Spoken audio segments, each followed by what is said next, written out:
proveito ao homem ganhar o mundo inteiro, se perder a sua alma? Ou que dará o homem em recompensa da sua alma? Porque que proveito ao homem ganhar o mundo inteiro, se perder a sua alma? Ou que dará o homem em recompensa da sua alma? São perguntas. Senhor, mais uma vez o Senhor me faculta a oportunidade de falar a Tua palavra. E mais uma vez eu ergo minha voz, Senhor, para clamar ao Senhor e pedir, Senhor, meu Deus amado, a Tua bondade. Sou 100% dependente do Senhor, Pai. Por isso, por favor, Pai, continue falando comigo, porque o Senhor sabe quanto é a minha necessidade. Fala com a Tua filha, com o Teu filho, Pai. Fala conosco, Pai. Continue falando, por favor. Em nome do Teu Filho, em nome do Senhor Jesus, é que eu lhe peço aqui nessa noite. Glória a Deus. Meus irmãos, minhas irmãs, algumas circunstâncias que eu quero comentar, na realidade, comentar com os irmãos aqui nessa noite, antes de nós irmos para a celebração da ceia do Senhor. Eu estou lendo um livro que eu vou indicar para vocês. Eu só não empresto, tá, gente? Eu não empresto livro para ninguém. O máximo que eu posso dar é te dar. Emprestar não adianta, que eu não empresto, tá bom? Eu estou lendo esse livro que é Em Busca do Sentido. Esse escritor, que é o Viktor Frankl, ele foi, um médico, um médico judeu, e ele passou anos nos campos de concentração nazista, Depois vocês vão entender por que eu estou falando isso daqui. Então, eu quero iniciar o nosso pensamento aqui dentro de alguma fala dele aqui. Ele, como médico, ele vai contando todos os acontecimentos e, como diz o próprio livro, ele busca um sentido para a vida dentro de todas as atrocidades a qual ele passou dentro desse campo de concentração. Mas uma das coisas que me chamou a atenção foi que ele vai contando que na primeira noite, porque uma boa parte dos irmãos sabem, os trens chegavam de alguns locais levando prisioneiros que se tornavam-se prisioneiros judeus, e principalmente ia para o campo de concentração de Auschwitz, que é na Polônia, que era o campo de concentração mais temido por conta que já havia uma seleção na chegada do trem, conforme o aspecto que o cidadão, com a mulher, que a criança já estavam, eles já eram encaminhados diretamente já para a câmara de gás, já para o forno, para ser morto. Simplesmente assim. Olhou, fisionomia não está muito boa para trabalho, não está muito, já era uma condenação, já era uma seleção para a morte. E ele escapa dessa primeira seleção, e ele vai contar na primeira noite o quanto das atrocidades que ele já esperava. E ele vai contando, vai relatando, e aí o que me chamou a atenção é que ele conta que, com já 2 semanas lá no campo de concentração, as pessoas começaram, e ele também, ele disse que não poderia fazer isso, mas isso acostumou. Ele se acostumou em ver simplesmente as pessoas serem mortas de uma forma banal, se acostumou de ver as pessoas serem castigadas, inclusive ele, por qualquer coisa, porque tossia, por exemplo, tossiu já era o suficiente para ser espancado. Então, ele se acostumou com o mal. E isso é muito preocupante quando nós nos acostumamos com aquilo que nós não devemos nos acostumar. Então, a primeira coisa que eu quero pensar com os irmãos aqui nessa noite é: será que eu já me acostumei com o que me acostumei, e por isso não há uma novidade e às vezes nem muita esperança de absolutamente nada? Será que nós estamos tão acostumados com a violência, com tantas e tantas coisas que nós estamos sendo, inclusive, muitas vezes incapazes de orar a Deus, pedindo para que Ele diminua, pelo menos, essa violência a qual nós estamos vivendo? Isso é para nós pensarmos, irmãos. Em contrapartida também, nessa semana que foi chamada Semana de Carnaval, eu observei que em muitos e muitos lugares do país tiveram diversos grandes congressos, grandes que eu chamo grande pelo volume de pessoas, né? Em tantos e tantos lugares, muitos e muitos congressos. E a grande maioria dos congressos que eu percebi, a grande maioria eram congressos de jovens. E igrejas enormes, né, como a igreja da Assembleia de Deus de Cuiabá, que na realidade a própria igreja é um ginásio de esportes, simplesmente lotada, a de Sinop, a de Rondonópolis, de Manaus, e todas elas lotadas de jovens. Lotadas de jovens. E quando eu vi essa cena, que eu acompanhei alguns, inclusive, cultos na íntegra, todos eles, isso me trouxe uma esperança. E saber que, apesar de todas as dificuldades, tem muito jovem ainda.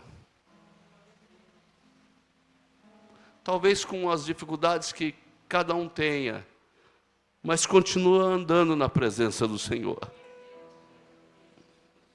E me chamou muita atenção um dos congressos que foi lá em Manaus, porque no final do congresso, o local, eu conheço lá o local e eu sei que cabe cerca de 6 mil e poucas pessoas, quase 7 mil pessoas no local. E o pastor que estava responsável pelo evento, ele vai no microfone e diz para a juventude ali, estava praticamente todos os jovens, ele diz: gente, se cada um lutar por mais 3 ou 4 jovens, o ano que vem nós não faremos aqui, apesar de já estar reservado para nós aqui esse local, não faremos aqui. E eles começaram a gritar: Arena, Arena, Arena. E eu entendi que na realidade é a Arena Manaus, na realidade é um estádio de futebol. E os jovens querendo mais. Ei, ainda há esperança. É uma questão de posicionamento, é uma questão de nos acostumarmos, ou é uma questão de nós avançarmos? E aí, quando eu olho para esse texto a qual eu li aqui nessa noite, Jesus convida os discípulos não a ser feliz, mas levar a cruz. Porque muitas e muitas vezes, essa busca por uma felicidade, por incrível que pareça, um desejo tão ardente por uma felicidade, na realidade nos distancia do propósito do Evangelho. Porque não há uma promessa, aliás, há promessa sim. Na realidade eu vou até citar um texto aqui. Mas a maioria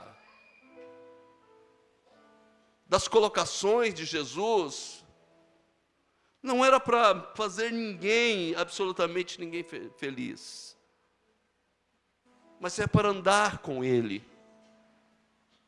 Porque muitas vezes, se nós focarmos em querer ser feliz, eu preciso alcançar tal X coisa, para que assim eu alcance a minha felicidade. Na realidade, muitas vezes, aliás, a grande maioria das vezes, nós podemos nos frustrar, porque nós traçamos algo para ser feliz, e nós não alcançamos aquilo que nós traçamos para ser, e absolutamente, então não há felicidade no final das coisas. Então Jesus, olha que convite que Ele faz.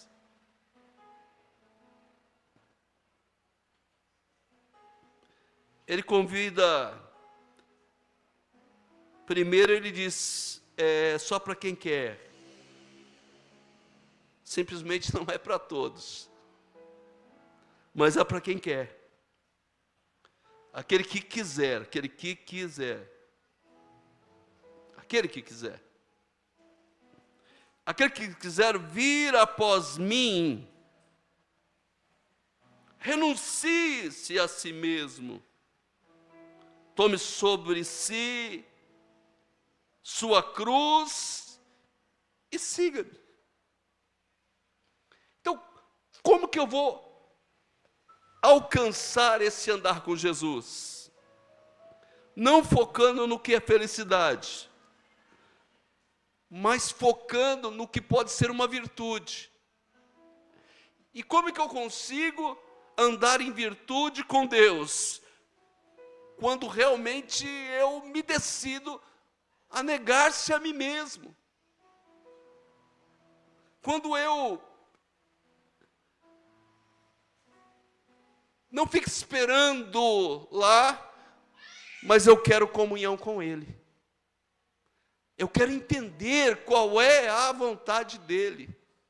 É verdade que a vontade dEle vai na nossa contramão, e aí é verdade que muitos dos nossos objetivos pessoais não serão alcançados. Até porque a maioria dos nossos objetivos não coloca Ele como prioridade. Até porque colocar o Deus poderoso, colocar Jesus como prioridade, vai nos trazer alguns obstáculos. E existe uma verdade, irmãos: nós não gostamos de obstáculos. Nós gostamos de andarmos num caminho livre. Nós não gostamos de obstáculos. O salmista lá no Salmo 119, no verso 71, ele vai dar uma expressão que eu acho muito linda, que ele diz assim, ó, vou ter que ler, me deu branco. Salmo 71. Foi-me bom ter sido afligido.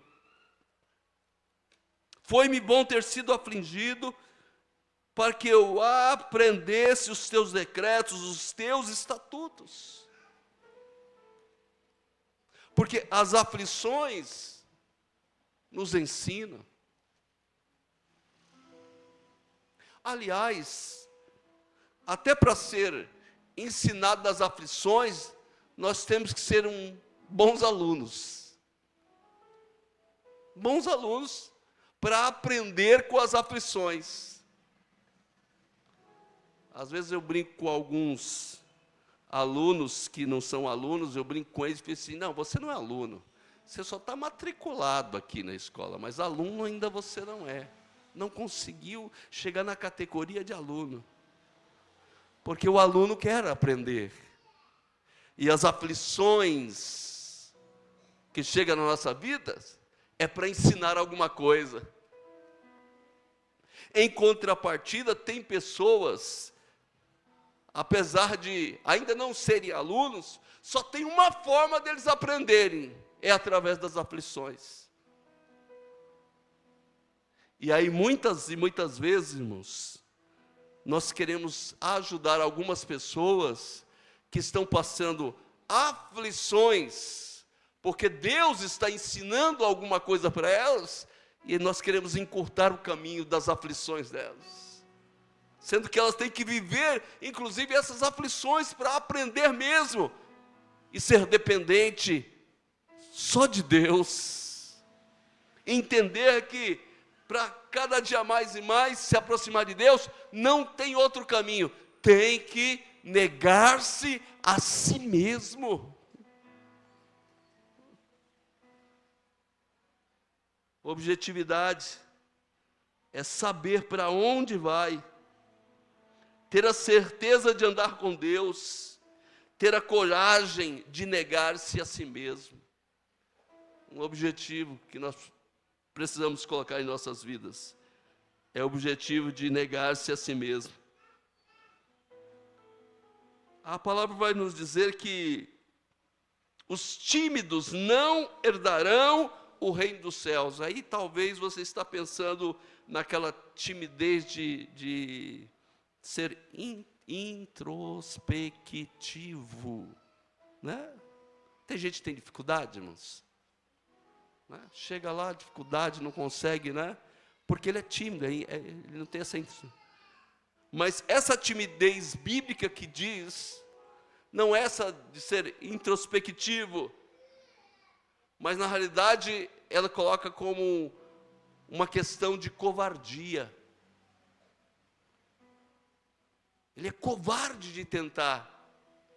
Ele tem a covardia, né, de querer negar as coisas que nos faz bem, mas que nos distancia de Deus. Será que existe alguma coisa nesse sentido? Será que tem alguma coisa que faz bem para mim, faz bem para você, mas nós temos a convicção que nos separa de Deus? Então, temos que ter uma objetividade, ter a certeza de onde nós estamos indo. E para isso, o que eu devo fazer? Jesus vai dizer o seguinte: além de negar a si mesmo, você tem que tomar a cruz sobre si e depois segui-lo. Eu sempre digo que não tem uma cruz para hoje, outra para daqui 15 dias. Mas eu sempre afirmo que existe uma cruz de cada dia. E é isso que Deus está me orientando aqui. Você quer me seguir? Tem que ter coragem de pegar esse fardo, de pegar essa cruz de cada dia e seguir. Qual será o resultado? Qual que é o resultado de tomarmos essa decisão? Negarmos a nós mesmos, seguir a Jesus, levar a cruz cada dia. O resultado será que nós vamos viver a felicidade. Nós vamos encontrar a verdadeira felicidade. Porque o próprio Jesus diz assim: felizes são aqueles que sabem negar a si mesmo, tomam a cruz de cada dia e seguir um caminho de sobremodo excelente. Tantas e tantos filósofos, pensadores, falaram sobre felicidade. Mas Jesus, Ele demonstrou, Ele falou, Ele deixou registrado, dizendo que quer ser feliz? Negue-se a si mesmo, tome a cruz de cada dia e venha pelo caminho que eu vou te conduzir. Quer ser feliz?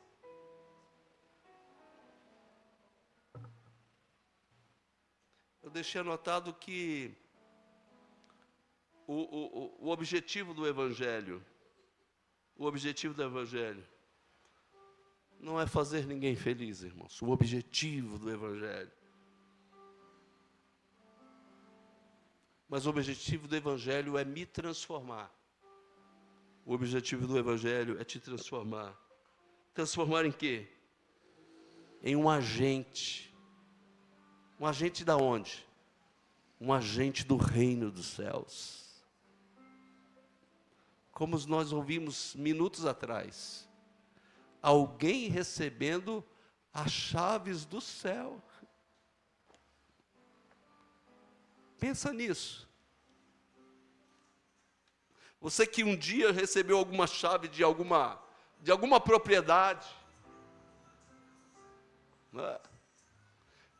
Tem algumas pessoas que compram o carro, por exemplo, ele pega e traz a chave para ser ungida, né? Porque está tão alegre assim que ele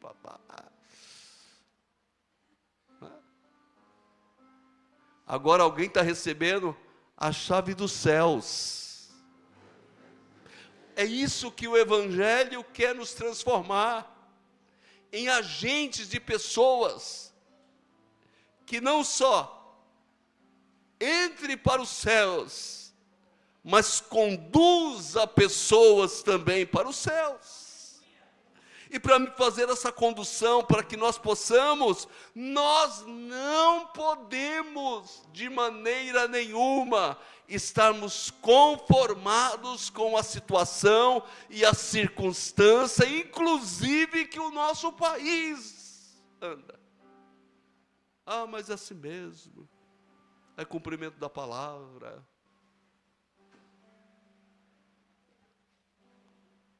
Lembra quando Paulo escreve a sua carta aos Romanos? Que diz assim: não vos conformeis, não vos conformes. Depois diz assim, mas transforme. Olha que poder Deus nos dá, irmãos. O poder que está em nossas mãos, poder de, primeiro, com as nossas próprias atitudes, sermos conduzidos aos céus. Poder de, com as nossas atitudes, com as nossas ações, levar as pessoas a serem conduzidas para o céu. Este é o poder que Deus nos dá. Então, Deus quer nos transformar em agentes do seu reino. Mas eu estou na terra, e na terra eu gosto de bênçãos. Só eu que gosto de bênção aqui, irmão? Só eu? Não? Mais alguém? Só os que gostam aqui? Tem mais 2, 3, gosta. Gosta mesmo, gente?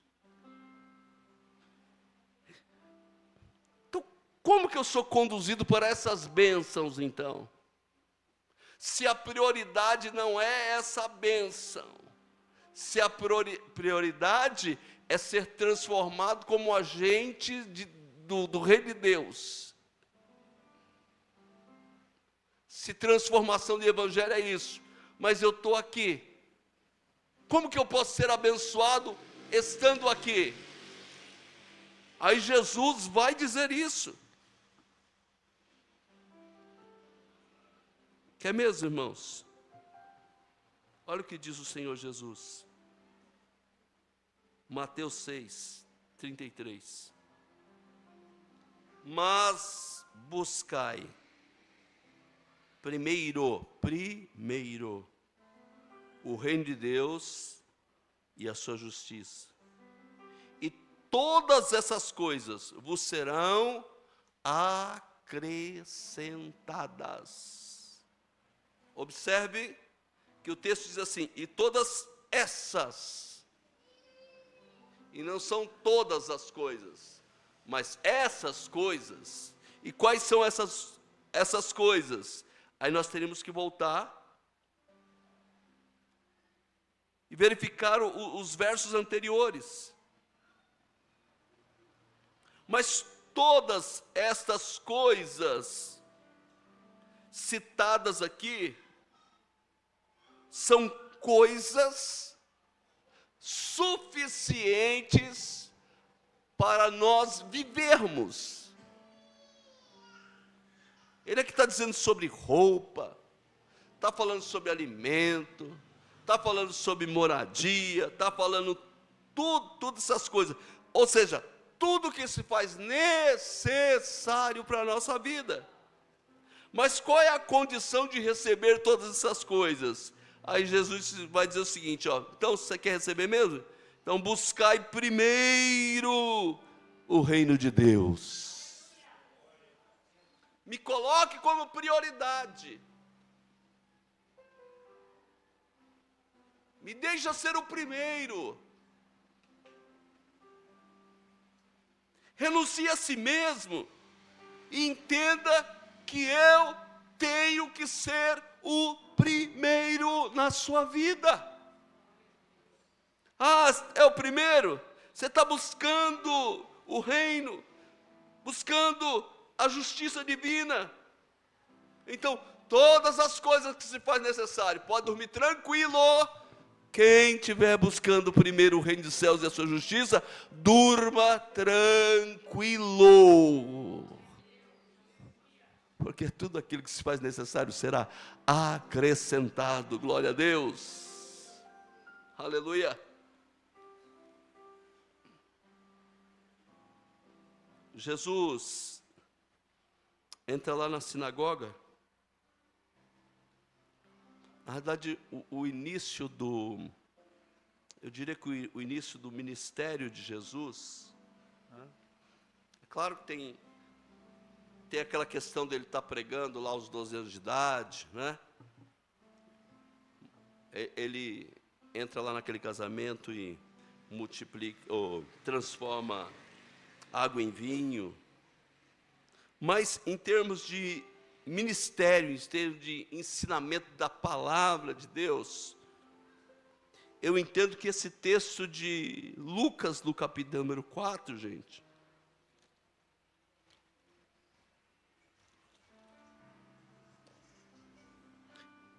Lucas 4,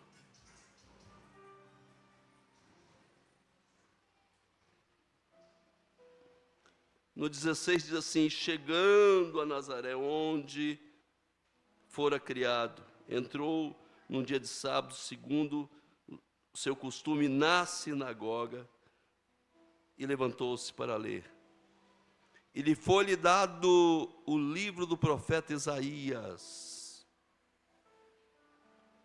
E quando abriu o livro, achou o lugar que estava escrito: e o Espírito do Senhor está sobre mim, pois Ele me ungiu para evangelizar os pobres, enviou-me a curar os quebrantados de coração, a pregoar liberdade aos cativos e dar vista aos cegos, e pôr em liberdade os oprimidos, e anunciar o ano aceitável do Senhor.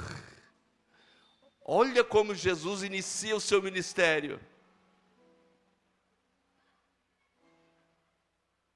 Anunciando o reino de seu Pai. Aleluia. Ele pega esse texto que na verdade foi profetizado por Isaías, né? O texto até diz aqui que entregaram lá o livro, o rolo, o pergaminho, né? Porque não era que nem, né, essa facilidade que nós temos aqui, não, os pergaminhos. Tanto é que, dependendo da sinagoga, tinha 1, 2 ou 3 pergaminhos só, que era uma coisa cara. Então, se uma sinagoga mais pobrezinha lá, eles tinham pouca coisa. E aí, quando entrega na mão dele, aonde que ele abre? Aonde que...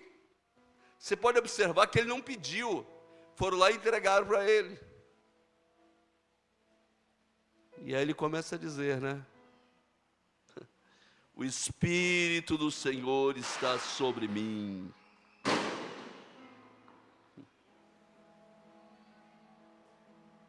O Espírito do Senhor está sobre mim. Pensa nisso. O Espírito do Senhor está sobre mim.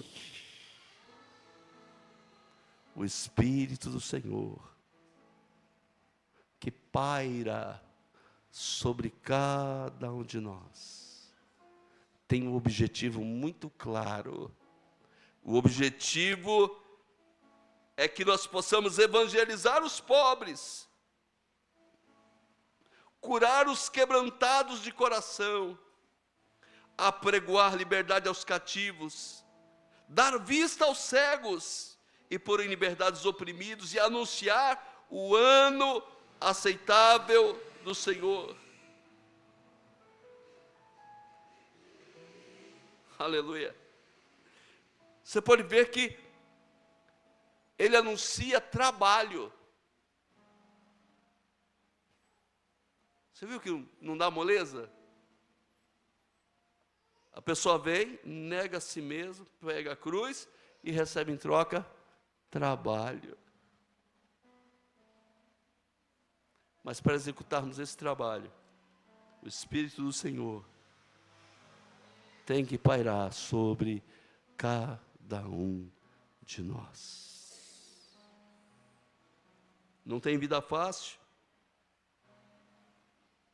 Josué não teve vida fácil, Jeremias não teve, Moisés não teve, João Batista não teve, Paulo não teve, Davi não teve, Ezequiel não teve. Ninguém teve vida fácil daqueles que foram chamados para o Senhor e receberam essa essência que é o Espírito de Deus. Pensa nisso, irmãos. Deus pega da sua essência e olha para mim, falho, fraco. Olha para você, cheio de falha, e derrama a sua essência, o seu espírito, só para dizer assim: agora apregoa as boas novas, cura os enfermos,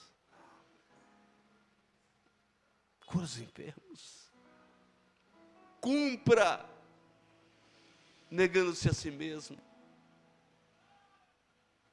E o mais, é só continuar buscando primeiro o reino, e todas as demais coisas vos serão acrescentadas. Termino. Como eu vou ser feliz? Você já pensou nisso? Como eu vou ser feliz? Vou dar à minha existência uma razão de ser. Então, o escritor, quando disse assim: como que eu vou ser feliz diante dessa toda situação? Ele responde: vou dar à minha existência uma razão de ser.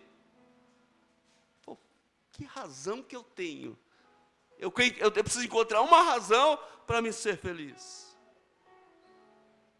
Qual é a sua razão de ser? E aqui é uma proposta, tá? Eu proponho que a nossa razão de ser é ser uma testemunha de Jesus. Qual é a minha razão de ser? Qual é a sua razão? Qual é a razão da igreja? A razão de ser da igreja é ser uma testemunha de Jesus. Fazendo o quê? Negando-se a si mesmo, tomando a cruz de cada dia e seguindo o dono da vida. Glória a Deus. Certamente não será uma vida fácil, mas com certeza encontraremos a verdadeira felicidade. Você pode se pôr de pé.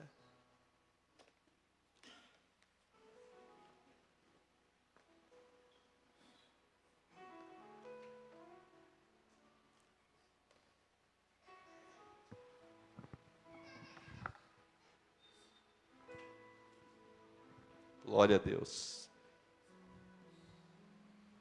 Você quer ser feliz? Quem é que não quer ser feliz? Quer ser feliz? Alguma vez na vida você se frustrou? Porque você não conquistou aquilo que você tanto almejou? Então aqui tem um caminho.